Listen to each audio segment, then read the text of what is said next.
Hello everyone, I am Archana Joshi, your spiritual friend.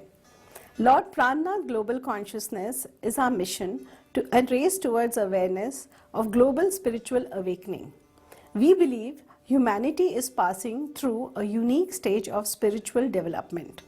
I am happy to introduce Mr. Raman Bhai Patel from Minnesota, USA and Mr. Manu Bhai Patel from Canada. They are from Lord Prannath Divine Center of Macon, Georgia, USA. Mr. K.C. Vyas from New Delhi is also here for this mission. We are all assembled in Nijanand Ashram, Vadodara in India. Mr. K.C. Vyas is the author of two research theses. First is Tartam Sagar Ke Moti in Hindi. It was published as a book in the year 2005 by Prannath Mission. Its title translates in English as Pearls from Ocean of Tartam. Now Tartam is an abbreviation of Tartam Vani, a compilation of 14 books containing a total of 18,758 divine verses. These verses poured out of one known by the title today as Mahamati Prannath. It happened in 17th century India during 1657 to 1694 AD.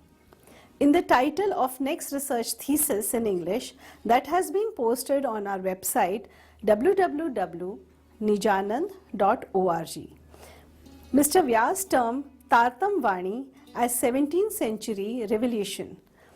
It has not yet been published in book form. Both these theses of Mr. Vyas run into well over 500 pages. In these books, Mr. Vyas has attempted to bring out underlying intents of quite a few enigmatic statements of mainly the Hindu scripture and a few of Bible too. He says it was possible to do so only in light shed by the divine verses of Tartam Vani. But for that, Mr. Vyas says he had to collate Hindu scriptures with Tartam Vani to discern an outline of a hitherto undisclosed plan of God. That effort enabled him to develop a unique concept of interloka spiritual linkages. That concept helped Mr. Vyas to grasp and explain many underlying intents of ancient scriptures and also of Tartam Vani that he calls as 17th century revelation. He asserts that disclosure of Tartam Vani had really descended from highest level of reality of God, the Purushottama of Gita. Those descended in our world via the spiritual linkages of two personages, Mahamati Prannath and his Sadguru Sri Devachandra Ji. They were the ones who became instrumental in giving the divine wisdom of Tartam Vani to whole world in 17th century India in a few vernaculars of India, not in Sanskrit. Mr. Vyas says that Tartam Vani alone has clearly specified three realms of God, the loka of Hindu scripture.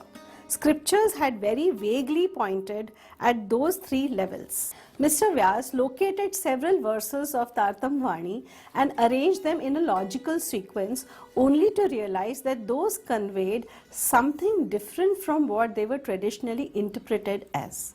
He conceptualized that God must be established spiritual linkages among 12,000 embodied entities present in each of these three major realms of God, loka as these are termed in Hindu scripture, as also in Tartam Vani.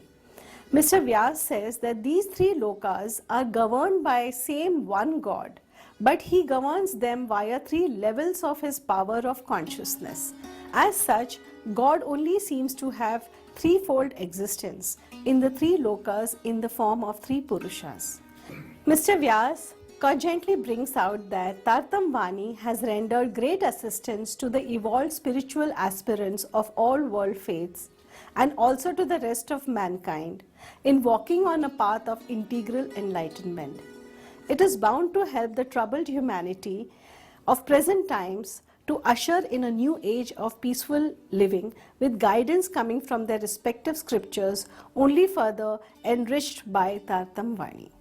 But it can happen only after they realize that what Tartam Vani often says, it asserts, all scriptures are arranged by the same God in different times, cultures, and languages to cater to the need of humanity as would have arisen then. Further, Mr. Vyas explained with some clarity that the verses of Tartam that poured out of Mahamati Pranath had descended in our world via spiritual linkages of two divine Paratmas located at highest of the said three realms, namely the Aksharatit Lok. The findings of Mr. Vyas have impressed me. I hope those would be helpful to others. By grasping spiritual truth revealed by Tartam, spiritual aspirants who live in accordance with guidance drawn from these respective scriptures can learn about a divine plan of a truly just and kind God. He has planned to distribute his highest spiritual rewards to best 12,000 men and women out of the entire humanity in a short span of 1200 years, beginning from 17th century.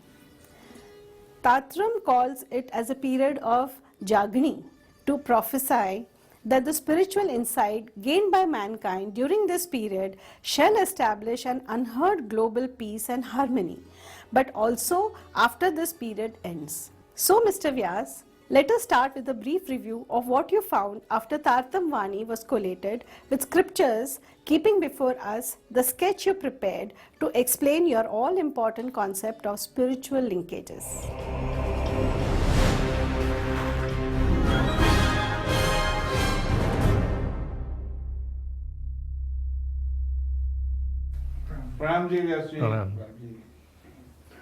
Now, I got some questions when I go through with your Tartam Sagar Ke Moti books. How would you describe your journey through scriptures? And you are an engineer. How did you get attracted to scriptures and spirituality? Further, I understand that you were once frustrated with the key Hindu scriptures like Gita, Bhagavad, Ramayana and Yoga system, and even with the Holy Bible. How did you connect with the Tartam Vani? And please let us know how it collated with the scriptures. Mr. Vyas, in connections to the question raised by Mr. Raman Bhai, I believe I go through your book, Tartam Sagar Ke Moti, and another book which is unpublished, the 17th Century Revelation. I would like to add my question as well, and you can club both the questions into one answer, Sure. If it is possible for you, and our viewers may enjoy the answer from you. First, I will go with the two questions. Why do you think there is an urgency to convey its message now? The followers of testaments also are presently seen talking of a new age, end times, etc. How relevant are Tartam Vani's relations to them, and also to those of other faiths? From my study of your two books, I feel both may create some excitement among them, thinking their views are collaborating by Tartam Vani.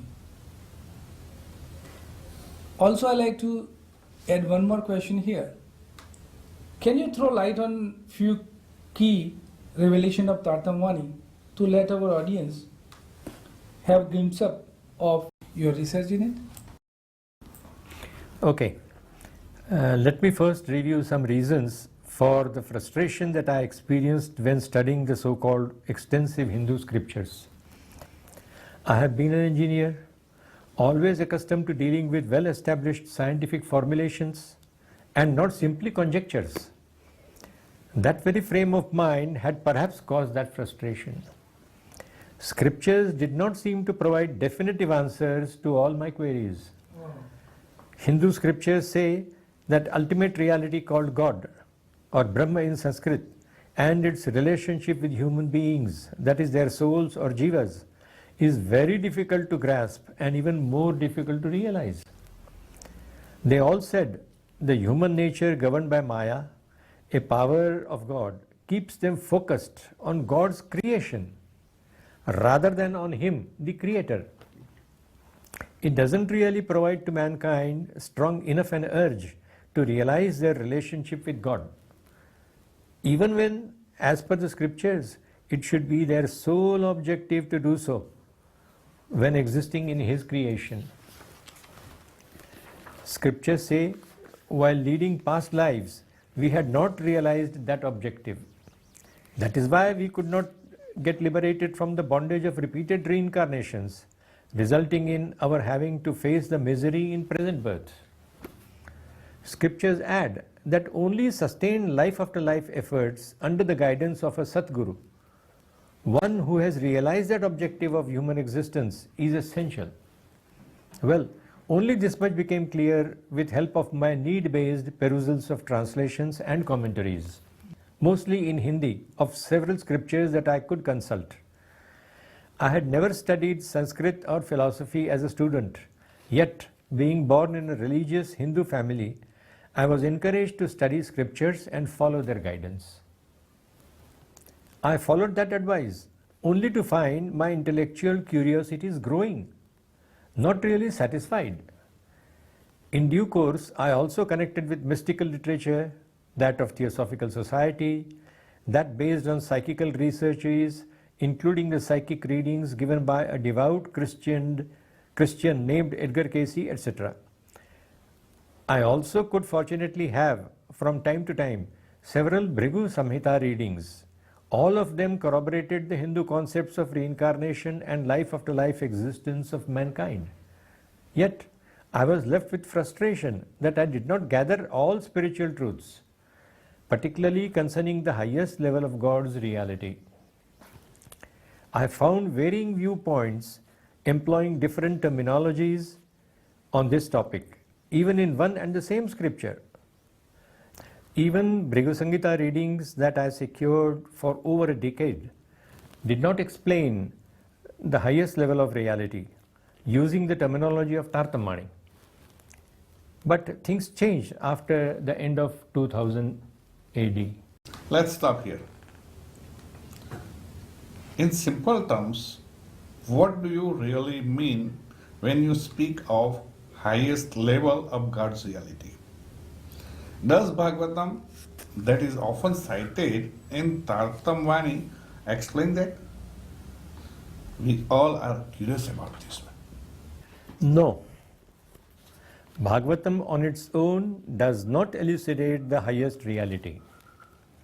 That is done in a terse yet incomplete manner only in Gita. Tartam Vani hardly ever refers to Gita, but it often cites some ancient incidents pertaining to Sri Krishna and gopis as narrated in Bhagavatam. It says those hold crucial contemporary relevance to spiritual seekers, the Paramahansas, for whom Bhagavatam was composed. To realize that, it needs to be collated not only with Bhagavatam, but with many other Hindu texts. Still, from following discussion, you will hopefully realize that Bhagavatam had indeed played a crucial, although an indirect role in 17th century India, in initiating the manifestation of Tartam Vani itself. All that is not so easy to explain, yet I would attempt to do so in the following manner. I could see that an imperishable Akshara reality was only pointed at in the scriptures, although not properly explained. But human beings normally possess only a limited capacity to contemplate upon and perceive the perishable Kshara realm or Loka, the vast habitat that mankind dwells in. But all scriptures do say that aspirants can spiritually experience a higher imperishable Akshar reality only if right efforts are made. But in verses 16 to 20 of the 15th chapter of Gita, they seem to complicate the issue by tersely yet explicitly asserting the existence of a yet third, the most superior reality of Purushottama or Paramatma. Those verses did not, however, correlate the term with all others used in Gita, such as Brahma, Brahmadham, Paramdham, etc. Now, most of these remaining terms were often found in other scriptures also, but much less than the term Purushottama. They projected Brahma to be an imperishable but formless substratum wherefrom all forms are created and again annihilated cyclically. Did this apply simply to Kshara level of reality or Akshar also? I felt the following should have been clarified by them for spiritual aspirants. Which of the two realities that exist at levels higher than perishable Kshara, the one where mankind is located, is really the Brahma?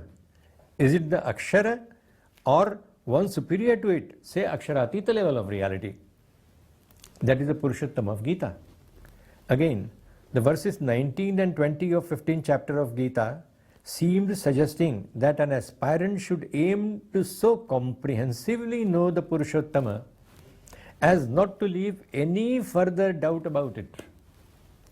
It is further said that an aspirant can be said to have done all that is really required of him or her to do when Purushottama is comprehensively known. But what would be reward of such an effort? How would it differ, if at all, from those when only one or both the lower levels are known? I felt that too should have been clarified by Gita and scriptures, where other rewards of lower order, with lesser efforts, made available to aspirants leading to commensurate lower level spiritual destinations. Did Gita suggest that the reality of Aksharatit Purushottama would then consider the aspirant as qualified enough to experience it and even get liberated forever from the clutches of Maya? Now, Maya is said to keep the entire mankind focused on only Kshara world, not beyond. But no other scripture provides any information on highest reality of Purushottama. Wherefrom can any aspirant gather comprehensive knowledge when not even any material is given? Again, scriptures mention 7 to 8 types of moksha or mukti that most consider to be synonyms for liberation from repeated reincarnations. Scriptures even name various types of liberation such as Salokya, Sayujya, Jivanamukti, etc. But they do not clarify whether either the same or different spiritual destinations are provided by them by way of rewards. Whether the same rewards are provided or many other, it's not explained. Again, the scriptures do not insist on first knowing the Purushottama as Gita does. In that backdrop, following query needed to be answered clearly. Would comprehensive knowledge concerning the Purushottama provide the highest spiritual destination? And also, whether an aspirant retains his subjective identity so as to experience the bliss of such an experience?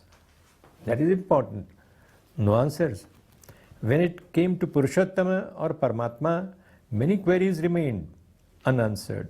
Why? Queries about imperishable Akshara reality too are not answered by scriptures. They are just not answered. They instead adopt a practice of first describing the perishable Kshara reality and then declaring that is not what is the imperishable Akshara reality is. This is the well-known neti practice of scriptures. Such scriptural statements would perhaps have left most scholars of the past and present with not much of a choice. You speak about neti. That is from the Vedas, I believe? Yeah. It's Oh, from okay. Ramayana. All the scriptures, they talk of neti. That is not this, not this, not this. Okay, great. They describe Kshar and then they say neti. It is something higher than that. Yeah. That happens for Akshar reality. Okay. Aksharatit is never discussed. Yeah. They had to choose, the scholars, they had to choose from one of the two, either to fill up those blanks left by the scriptures based on their earthly intellects, or to keep Purushottama well out of the purview of their inquiry. Thus, neither the scriptures nor the scholarly commentaries allowed me to know even little about Purushottama, leave alone doing that comprehensively. That left me with a distinct impression that human intellect has its limits when it comes to speculate on what has been or what has not been revealed by scriptures for whatever reasons. But it was reasonably clear that the reality of God is not of homogeneous consistency as per Gita. A short but crisp text that most Hindus revere as being the most important text concerning the spiritual issues. But it was also clear that the reality of God is of a stratified type, as if spread over three measure realms or lokas that are often collectively called Triloki. Tying three lokas with three Purushas of Gita, Kshara, Akshara and the most superior, the Aksharatit or Purushottama, it looked as if every Purusha has within his own consciousness a loka of his own. But again, Gita asserted that Purushottama is really the Ishvara, the master of all three lokas. It's amazing. It either implies that the other two Purushas, the Kshara and Akshara, do not have any role whatsoever to play, or at best they play a subordinate role to that of the Purushottama or the Aksharatit Purusha, even while governing their respective lokas, that is Akshara and Akshara.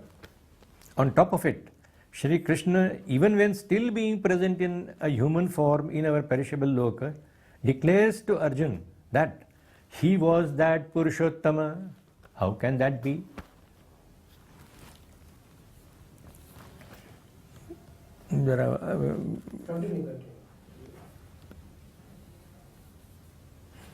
Then, in verse 18/66 of Gita, Shri Krishna told Arjuna, or to any other devotee for that matter, like you and me, that he should abandon all efforts other than to seek the refuge in him. That is, he is telling Arjuna this.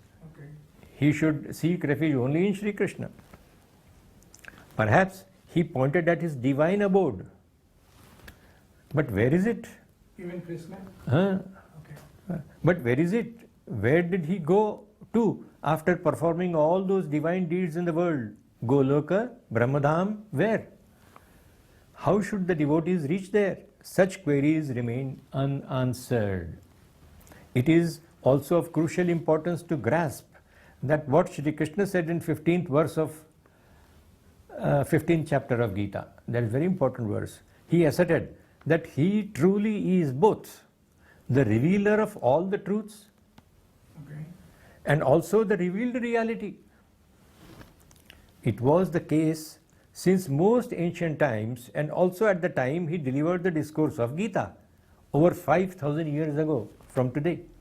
In my opinion, we should not overlook a possibility that God might have subsequently revealed some more truths right till our times, or may do so even in future to cater to the needs of later times. But most Hindus and even the followers of other faiths would sure have inhibition to accept that the same God might have revealed some more truths later, say to augment those good old scriptures, for example Testaments, Bible and Quran of West Asian origin. Converse too may also be true. Are all scriptures accepted as revelations of the same God? Similar event occurred in India long back. Even when Bhagavatam was later composed by the same revered sage Ved Vyasa, that is after Gita, he had earlier composed the massive, over 100,000 verses long epic of Mahabharata, of which the discourse of Gita of 700 verses is only a tiny part. He had also composed several Puranas around the same time, Bhagavatam perhaps being the last one. Now, we have it that he composed Bhagavatam to guide some much evolved aspirants called Paramahansas, who were expected to appear much later. When in the worsening times of Kali Yuga, other sages had difficulty in believing in its effectiveness in enlightening those Paramahansas, other sages.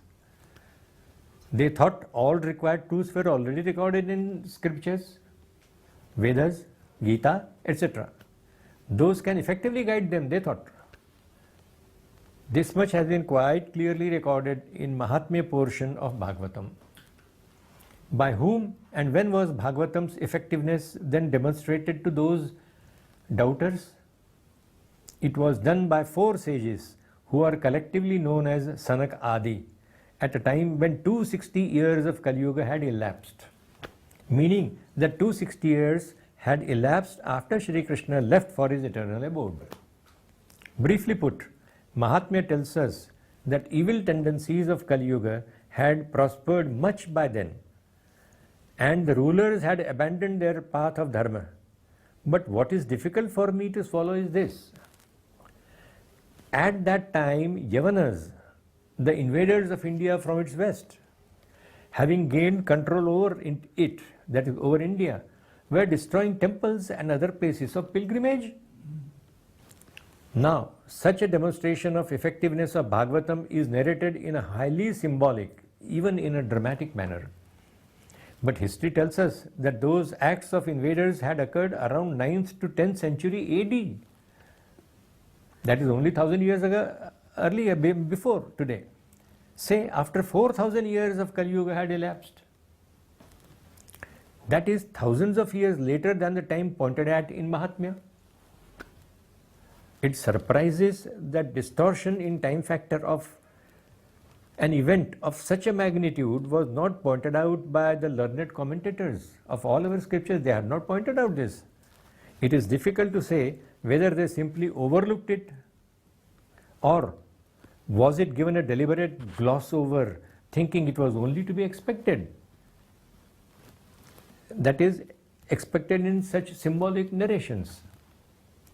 I would humbly say that it might have happened owing to a third factor: lack of awareness on their part of what occurred in 1618 AD in Jamnagar, located in Saurashtra coast of Gujarat, India. I would say that said event, narrated symbolically in Bhagavatam, was perhaps an allegoric disclosure of a future event prophesied to occur around 4700 years of Kali Yuga, when they had elapsed. That is, in the 17th century India. It occurred during lifetime of 1581 to 1655 AD of Sri Devachandra Ji. He was the Sadguru of Mahamati Prananath and other disciples. Utility or effectiveness of Bhagavatam for the aspirants of Paramahansa caliber really got demonstrated when the Sadguru, after 14 long years of sustained contemplation of that text, was rewarded with an audience by none other than the Aksharatit Purushottama. That's the highest spiritual reward that one can get. In that experience, many more truths, as are not given out even in Bhagavatam, were revealed to him, that is the Sadguru. Sadguru was informed, perhaps in his Samadhi-like state, that is called Turiyatita. Although people know me by the name of Shri Krishna, I really am the Aksharatit Purushottama, not the one who was present in Ksharaloka at the time a discourse was given by Shri Krishna to Arjuna, not only of that time, not in Kshara. The Sadguru was also then told that there were a total of 12,000 like him, like Sadguru, and that he should endeavor to search them out and inform them the truths that were being revealed to him, etc., etc. This amazing incident is really a forerunner of the wisdom that the Sadguru verbally passed on to his disciples, who gathered around him, including Mahamati Prananath. It continued to happen till he expired in 1655 AD. Then, from 1657 AD onwards, he began passing on more divine truths from some subtler plane where he existed, not this gross world, perhaps using some yogic power. It kept happening from time to time.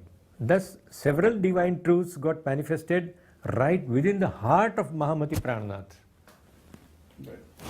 Whatever he uttered in a poetic form of quatrains used to get instantly transcribed by his disciples. That went on happening during 1657 to 1678 AD. And Mahamati Prananath is said to have uttered over 8,000 divine verses of Tartam Bani during this period, 1657 to 78. That divine knowledge would surely have illuminated his heart in the year 1678.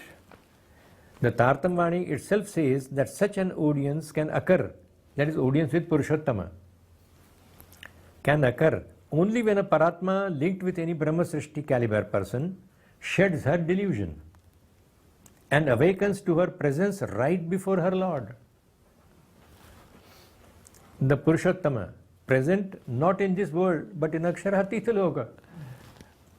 Her experience, that is the Paratma, she is a female Paratma, her experience then descends down to respective Brahma Srishti, owing to her subjective identification of long standing with that Brahma Srishti. These are long, earlier established spiritual linkages. Anyway, her experience then descends down to the respective Brahma Srishti, owing to her subjective identification of long standing with that Brahma Srishti.